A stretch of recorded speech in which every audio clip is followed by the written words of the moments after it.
¿Qué tal? ¿Cómo estás? Sea bienvenido a su programa Desde tu Mirada, 6:06 y está escuchando el 1040 de amplitud modulada. Radio Mujer, el sexto sentido de la radio. Tras los micrófonos, sus psicoanalistas de la radio, Gabriela Maldonado, y su servidor José Luis Amarripa. ¿Qué tal, Gaby? ¿Cómo estás? Muy bien, José Luis, ¿tú qué tal? También aquí muy bien, con esta semana de FIL, que bueno, entre manifestaciones y entre todas las personas que vienen, se hace un caos por estas zonas, así que tome sus precauciones si usted va a transitar por estos lados y disfrute de todas las cosas que tiene la ciudad para nosotros. El día de hoy vamos a continuar con este tema. Bueno, en la semana seguramente vamos a tener algunas personas que nos van a estar hablando de sus libros, y por lo mismo hemos estado hablando y vamos a estar hablando sobre los hábitos de lectura y el aprendizaje. Y hay muchas cosas de las cuales podríamos platicar un poquito y podríamos hacer una cierta reflexión. Ahorita estaba escuchando la cápsula que nos hace el favor Claudia de producir. ¿Qué pasa con esto de los primeros lugares o de los terceros o de los cuartos o veinteavos lugares digamos, en lectura en el mundo? Era algo con lo que nos habíamos quedado el día de ayer, ¿no? ¿Qué pasa con leer? ¿Por qué de repente se ha vuelto como esta idea tan clavada en el discurso social de que lo mejor que podemos hacer es leer, que de alguna manera si leemos nos convertimos en comunidades más inteligentes, más informadas? Y a mí de repente se me hace como entrar en una generalización muy absurda, ¿sí ve? Efectivamente que podemos obtener un conocimiento especializado de la lectura que no está a la mano de ningún otro lado. Esto es algo bastante interesante si lo pensamos desde esta forma, ¿no? Si nosotros queremos conseguir un conocimiento profundo sobre el tema que queramos, difícilmente lo vamos a ver en una presentación de video, o difícilmente vamos a tener al maestro frente a nosotros, guiándonos paso a paso con sus manos, acompañándonos como si estuviéramos en el kinder. Más bien, este tipo de conocimiento lo tenemos accesible gracias a la lectura, este tipo de conocimientos especializados. Entonces, si lo pensáramos desde ese sentido, podríamos decir, bueno, pues claro, entonces leer tiene mucho sentido, ¿no? Que tiene todo el sentido práctico del mundo. ¿Por qué? Porque ese es el conocimiento que deberíamos de estar buscando. Pero tampoco creo que eso lo pudiéramos decir. ¿Por qué? Porque luego nos quedamos con esta idea, Gabriela, de que todos en la sociedad, todos deberíamos de ser súper inteligentes y deberíamos de estar súper informados y que deberíamos de saber de todo y que deberíamos de tener un título universitario y que entonces ese es el camino a la felicidad y a una sociedad utópica. Y tampoco tendríamos que verlo por ese lado.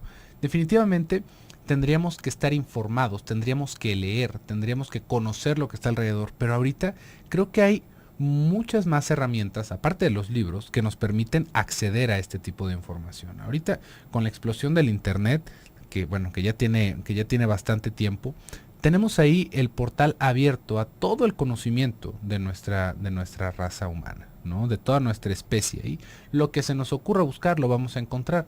Difícilmente vamos a encontrar exactamente lo que queremos en la primera buscada que demos, ¿no? Hay personas que también van poniéndole una veladora a San Google pensando que todo lo que pongamos ahí nos va a salir en la primera página, lo cual es una mentira. Pero fíjese cómo ahí tenemos acceso a una información especializada, tenemos información de primera mano, noticias, publicaciones científicas que no vienen en libros y que es un tipo de lectura muy distinta. No es sentarnos a leer 300 páginas intensamente, sino que es más bien una búsqueda de información selectiva. Eso también se nos puede prestar y eso definitivamente que no aparece en esos índices de lectura. Y ni siquiera es algo que yo haya escuchado en algún lado que se promueva, Gabriela. Y es algo que al momento a mí me parece vanguardista y bastante interesante que pudiéramos entender la utilidad de estos medios que tenemos. Claro, por ahí algún profesor comentaba que el ser especialista significa saber cada vez más acerca de cada vez menos, ¿no? Uh-huh. A veces, y es verdad, en verdad, ser todólogo o ecléctico, nos va, yo no pensaría necesariamente ampliando el campo de visión. Creo que de alguna manera lo va haciendo un poco borroso, ¿no? A veces aquí te hablamos sobre la escisión, por ejemplo, te hablamos acerca de la renegación de algunos procesos, de algunos mecanismos de defensa, que si bien son estudiados la mayoría de las veces en sus efectos más destructivos, como puede ser en la esquizofrenia, como puede ser en distintas psicosis, también juegan un papel, existen en todos nosotros, independientemente de si estamos padeciendo o no esta enfermedad, y juegan un papel importante, también pueden ser utilizados de manera constructiva. No es que lo decidamos voluntariamente, esto depende de nuestra estructura, pero muchas veces, reitero a propósito de la escisión, cómo es que hay tantas cosas en las que en este momento y en otros momentos de tu vida no te estás focalizando, con tal de, digamos que estás sacrificando de alguna manera alguna de la atención que le prestas a tus percepciones, con tal de focalizarte en una cosa más. Y de no ser así, si estuviésemos segundo a segundo recibiendo conscientemente toda la información que proviene de cada uno de nuestros sentidos y de cada parte de nuestro cuerpo, enloqueceríamos, ¿no? Enloqueceríamos y además nos volvería incapaces de vivir probablemente, ¿no? No podríamos pronunciar palabras, no podríamos articular un pensamiento, porque no tendríamos la capacidad para focalizarnos. En realidad no está mal focalizarnos en algo, de alguna manera da un punto de partida desde donde podemos salir a explorar y luego podemos regresar, ¿no? Y da como una cierta referencia. Y en verdad creo que sí, es verdad, ha sido algo que se ha promovido, el ser todólogos, el asumir como que tenemos la obligación de buscar un conocimiento muy profundo acerca de absolutamente todo, ¿no? Y profundo entre comillas, porque es verdad, ¿no? Pues son como poquitos de cada cosa, no conozco realmente el trasfondo, ¿no? Pero escuché por ahí, pero escuché por allá, y entonces nos vamos empelotonando, de pronto se va creando una cabeza muy ambigua. Me hace pensar en este tipo de pensamiento que encima una imagen y otra, ¿no? Pero bueno, regresando del corte, tendremos oportunidad de hablar un poquito más al respecto. Volvemos.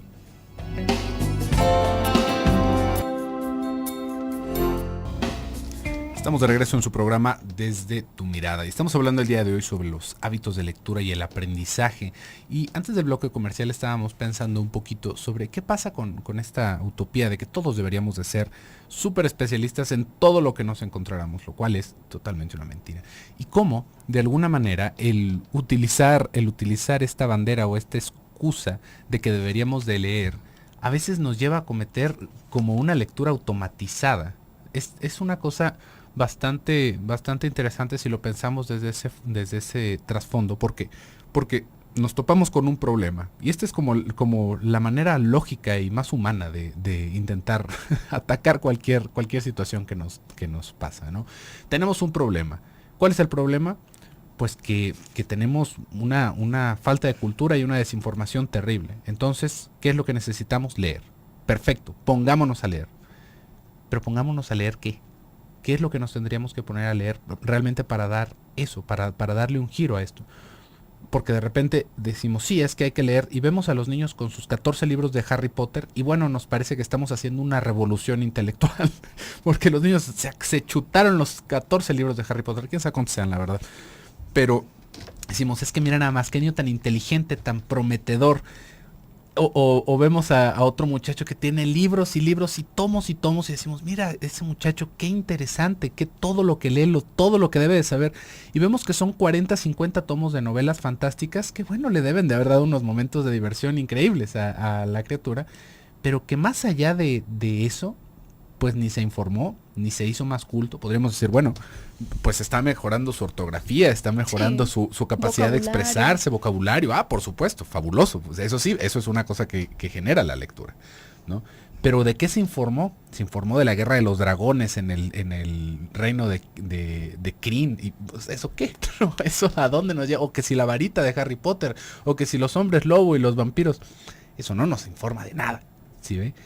Y nos hacemos pensar que estamos haciendo algo bueno, cuando realmente pues no estamos haciendo otra cosa más que fomentar el ocio. Y un ocio que realmente puede dejarnos casi lo mismo que no hacer nada, ¿no? Efectivamente estamos desempeñando una actividad que nos va estimulando mentalmente, que estimula la imaginación, que nos hace muchas cosas que podríamos decir es mucho mejor que ver la televisión. Pues sí, pero creo que hacer cualquier cosa, hasta salir a caminar, a dar la vuelta, es mucho mejor que ver la televisión. ¿Sí ve? ¿Por qué? Por la cantidad de comerciales que tenemos, por el contenido que se nos presenta la mayoría de las veces.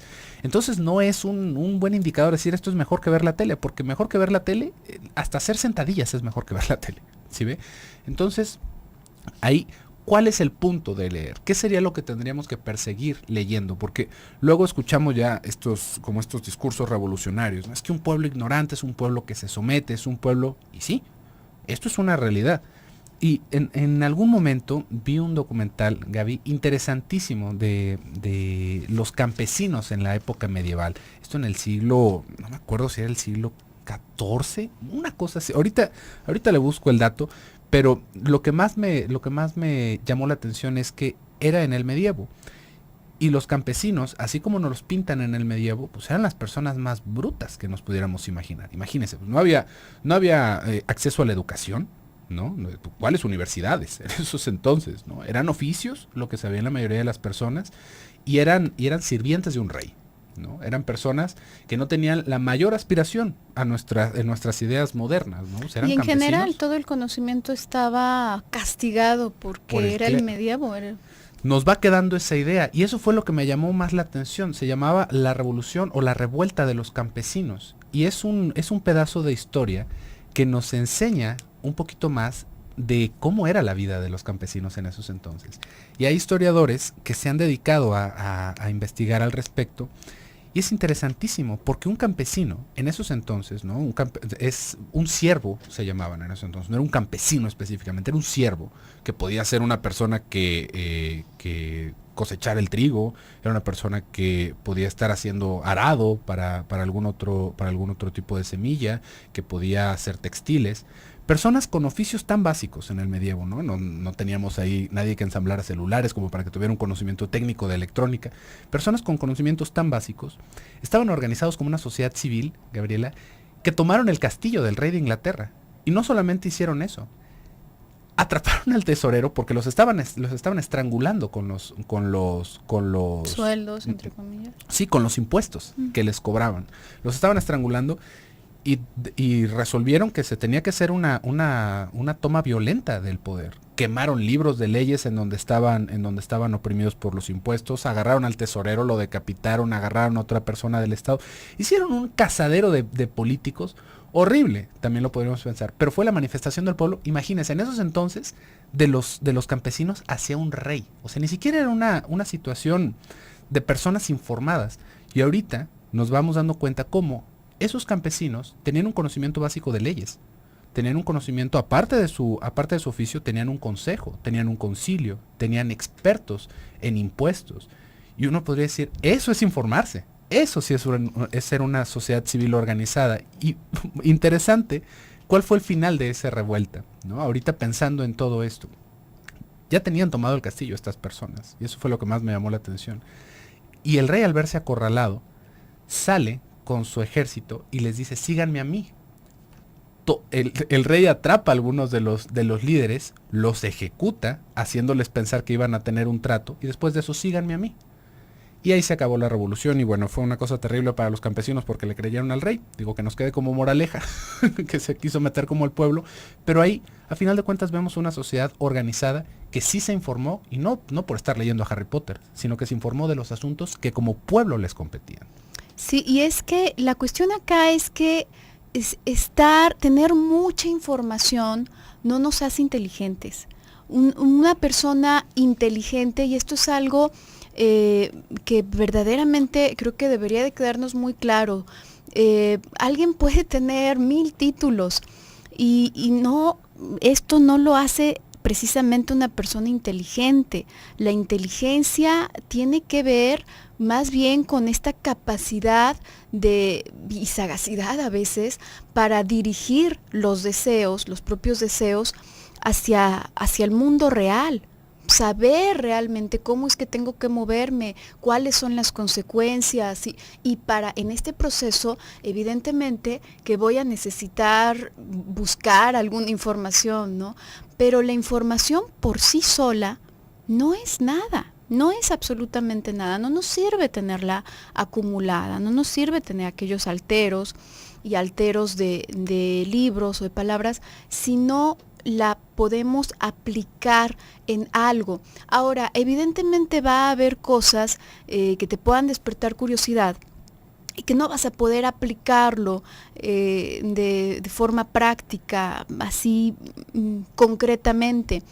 Pero digamos que ahí la parte más aplicable sería en función a un cuestionamiento, a generar pensamiento, a generar ciertos criterios, no nada más que se quede acumulada como información. La información por sí misma no da para mucho, ¿no? Verdaderamente depende de quién lo tome y depende de cómo lo tome. Ahora, no significa que haya como géneros que tendrían que serían más valiosos que otros. Pienso que efectivamente el género al que nos inclinemos va a depender mucho de nuestras simpatías, antipatías y el deseo, sobre todo, que subyace a esa búsqueda, ¿no? Tendríamos que pensar mucho en esto. La cuestión de la novela es curioso porque la novela, pienso que si bien hay lecturas que nos permiten asomarnos al mundo intelectual de alguien, como puede ser, por ejemplo, cuestiones teóricas, como pueden ser cuestiones filosóficas, la novela es como una forma de asomarse al mundo más bien fantástico de una persona. A mí en lo personal no me llama tanto la novela en sí, pero sí hay personajes que llaman la atención, ¿no? Que uno querría conocer y que es muy interesante poder asomarse a través de sus escritos a su mundo fantástico, ¿no?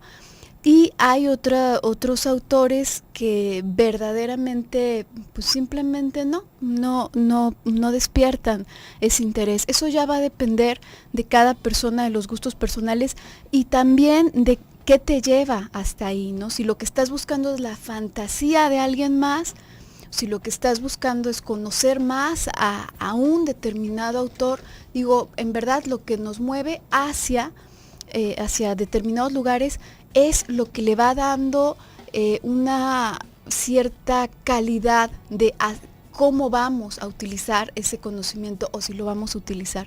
Vamos a ir a un pequeño corte y regresamos.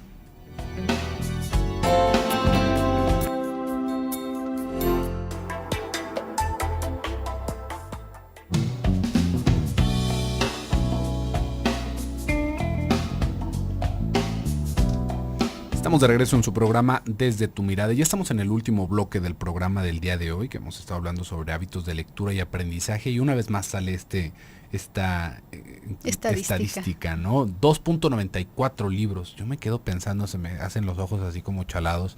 Digo, 2.94 libros vaqueros, 2.94 Biblias, 2.94 diccionarios. ¿Cuál es la medida? Es difícil pensarlo de esa manera. Si a usted le interesa, acuérdese, siempre lo puede buscar en internet para ver qué es a lo que se refieren. Pero aún así, a mí me hubieran dado un reprobadón en la universidad si hubiera puesto que alguien lee 2.6 libros al año, ¿no? Son cifras que así se nos van presentando, pero que no dicen nada. No dicen nada realmente. Si nada más las decimos así, no nos van diciendo nada. Ahí mi profesor, mi profesor de estadística me hubiera reprobado nuevamente en estadística si salía yo con mis 2.6 libros. Y es que acá, como le digo, tendríamos que pensar qué es lo que se lee, bajo qué circunstancias estamos leyendo y con qué propósito estamos leyendo. Ya estábamos hablando en el bloque anterior que que los niños sí deben de tener un hábito de lectura, se les debe de inculcar un hábito de lectura. Y ahorita, Gaby, creo que la van teniendo todavía más difícil los padres por todos los medios electrónicos que tenemos a la mano, ¿no? Si usted se avienta 50 años para atrás, pues bueno, los niños, había algunos que todavía ni televisión tenían, ¿no? Por el alcance que iban teniendo los medios. Y que la televisión pues no era ni cercanamente lo mismo que ahorita. La televisión eran 2, 3 canales y se acabaron, ¿no? Eran programas muy en específico y que tenían un giro muy distinto de lo que estamos viendo ahorita.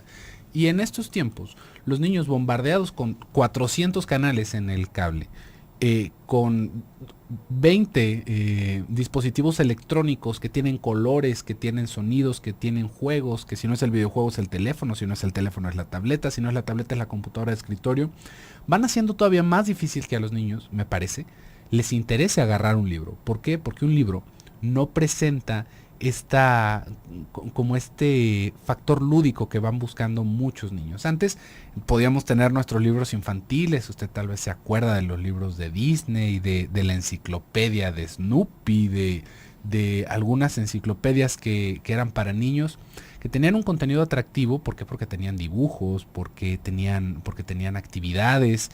Ahorita se lo presentamos eso a un niño, no lo va a aventar a la cara, ¿no? Ni siquiera va a saber cuál sería la gracia de esto. Entonces, va a ser es un reto bastante complejo para los padres de hoy en día poder inculcarles este hábito a los niños. Y ahí es en donde de alguna manera los libros de fantasía van presentando una posibilidad. Pero una vez más, ¿qué libros de fantasía estamos leyendo? ¿Qué libros de fantasía les estamos dando a nuestros hijos? Es importantísimo pensar esto y no irnos con la mayoría de las personas. Es que todos los niños están leyendo esto es lo que van a leer mis hijos también. ¿Por qué? Porque no nos damos cuenta, pero son a veces relatos o contextos en una cultura totalmente distinta, que no corresponde a la idiosincrasia ni al paradigma que vivimos en nuestra sociedad mexicana, por ejemplo. Podríamos hablar estas novelas que se hicieron tan famosas, Gabriela, de Crepúsculo, ¿no? De que si es una muchacha con un hombre lobo o con un vampiro, y que si el vampiro, que si le embaraza, que si no le embaraza, que si se va a morir. Y uno dice, ¿en serio le parece lectura para una niña, un niño de 8 o 10 años? No, definitivamente que no. Es más, ¿le parece un tipo de lectura adecuado para un adolescente de 14, 15 años? Y alguien podría decir, es que les encanta. Claro que les encanta, como les pueden encantar las novelas en la televisión. ¿Sí ve? Pero ¿qué contenido le estamos dando a los niños? Sí, es fantasía, claro, pero es un contenido, son ideas que se transmiten alrededor de la palabra. Y ahí tendríamos que ser también bastante selectivos para saber qué es lo que están leyendo nuestros hijos. ¿Sí ve? Porque es exactamente lo mismo que si les ponemos la televisión. Es lo mismo que si les ponemos una computadora con internet. Si nosotros no sabemos qué contenidos están viendo, simplemente se nos va a ir de las manos, y los niños no tienen la capacidad de hacer ese ejercicio de discriminación, de saber qué sí son lecturas adecuadas para ellos y cuáles no, ¿no? Esto es algo bastante importante que tendríamos que pensar, pero en un primer momento, sí, aún en estas fechas, tendríamos, si usted tiene niños, si usted es maestro o padre o tío, intentar empujarlos hacia el hábito de la lectura, porque la lectura nos va abriendo. Tal vez en un principio es leer sobre los caballeros, es leer sobre las criaturas mágicas, sobre la ranita Glu Glu, y las aventuras que tiene con quien a usted se le ocurra, pero eso nos abre el canal para poder obtener después un conocimiento distinto. Y bueno, antes de continuar, el día de mañana seguiremos tocando este tema, pero como tuvimos algunos problemas con la comunicación con Germán, él todavía no está aquí en Guadalajara y debido a la larga distancia, bueno, algunas cosas no se escucharon muy claras. Repito, para las personas que quieran conocerlo, en la FIL, él nos dice que va a estar desde el día de mañana, él llega a Guadalajara, va a estar miércoles, jueves, viernes y sábado en el stand E28 de la FIL, firmando libros y bueno, ahí también puedes encontrar por supuesto su libro. Y la presentación de su libro es el domingo 7 de diciembre en el Salón Agustín Yáñez. Entonces, nada más para que quede bien clara esa parte de la información. Y sabes, José Luis, ahora que hablas acerca de las lecturas infantiles, hay algo que me ha llamado mucho la atención acerca de muchas lecturas por alguna razón clasificadas específicamente infantiles, como infantiles, que vienen en libros de escuela, incluso las letras de muchas canciones infantiles, que son bastante siniestras, ¿no? Tienen contenidos de pronto verdaderamente bizarros, ¿no? Verdaderamente extraños, y que a lo mejor, por ejemplo, a ti te tocó leer algo y lo ves desde una perspectiva muy distinta. No estoy diciendo que sea bueno o malo, simplemente me resulta muy llamativo que sea así. Y una vez que ya eres un adulto, recuerdas, haces una recopilación de esas historias y a uno le saca de pronto como la piel chinita, ¿no? Hay algunas letras de canciones infantiles bastante raras. Estas historias, ¿no? Las mismas historias que si del Coco, el Hombre de Arena y cualquier cantidad de situaciones por ahí, pues ya hasta Santa Claus, ¿no? De pronto entra como una cuestión bastante llamativa. Y sí creo que es importante prestar atención. Esto francamente simplemente me resulta llamativo también, como muchas de las historias, no muchas, la mayoría de las historias de Disney, bueno, se basan en un autor que realmente que tiene la historia original, por ejemplo, de La Bella Durmiente o de Blancanieves, etcétera, y son historias impresionantes en el sentido de la violencia y el contenido que pueden tener, que no tienen nada que ver con algo infantil, ¿no? Estas historias se toman, se modifican muchísimo y se presentan como cuentos infantiles. A mí también me llama mucho la atención que sea precisamente este tipo de historias el que llama como para transformarlas y presentarlas como contenido infantil.